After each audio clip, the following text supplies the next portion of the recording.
Hanumantha ಚಲವಾದಿಯವರ ಸಾರಥ್ಯದಲ್ಲಿ ಭೀಮಧ್ವನಿ news 7.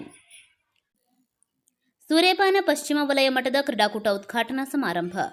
Ramdurg ತಾಲೂಕಿನ ಸಮೂಹ ಸಂಪನ್ಮೂಲ ಕೇಂದ್ರ ಸೂರೇಬಾನ ಮನಿಹಾಳ ಪಶ್ಚಿಮ ವಲಯ ಮಟ್ಟದ 2024-25ನೇ ಸಾಲಿನ ಕ್ರೀಡಾಕೂಟ ಉದ್ಘಾಟನಾ ಸಮಾರಂಭವು ತಾಲೂಕಿನ ಸೂರೇಬಾನ ಗ್ರಾಮದ ಸರ್ಕಾರಿ ಮಾದರಿ ಕನ್ನಡ ಪ್ರಾಥಮಿಕ ಶಾಲೆಯಲ್ಲಿ ಜರುಗಿತು. ಸಮಾರಂಭದ ಸಾನ್ನಿಧ್ಯ ಶ್ರೀ ಕುಮಾರ ಹಿರೇಮಠ ಪೂಜ್ಯರು ಸಾನ್ನಿಧ್ಯ ವಹಿಸಿದ್ದರು. ಕಾರ್ಯಕ್ರಮವನ್ನು ಕರ್ನಾಟಕ ರಾಜ್ಯ ಪ್ರಾಥಮಿಕ ದೈಹಿಕ ಶಿಕ್ಷಕರ ಸಂಘದ ಉಪಾಧ್ಯಕ್ಷರಾದ ಪಿಡಿ ಕಾಲ್ವಾಡ್ ಅವರು ಉದ್ಘಾಟನೆ ಮಾಡಿದರು. ಸೂರೇಬಾನ ಗ್ರಾಮ ಪಂಚಾಯಿತಿ ಅಧ್ಯಕ್ಷರಾದ ರತ್ನಾ ಜಡಿಯವರು ಕ್ರೀಡಾ ಧ್ವಜಾರೋಹಣ ನೆರವೇರಿಸಿದರು. ಸಮಾರಂಭದಲ್ಲಿ ಕ್ರೀಡಾಕೂಟಕ್ಕೆ ಸಹಾಯ ಮಾಡಿದ ದಾನಿಗಳನ್ನು ಸತ್ಕರಿಸಲಾಯಿತು.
ಸಿಡು ಬಂದ್ರೆ ತಪ್ಪ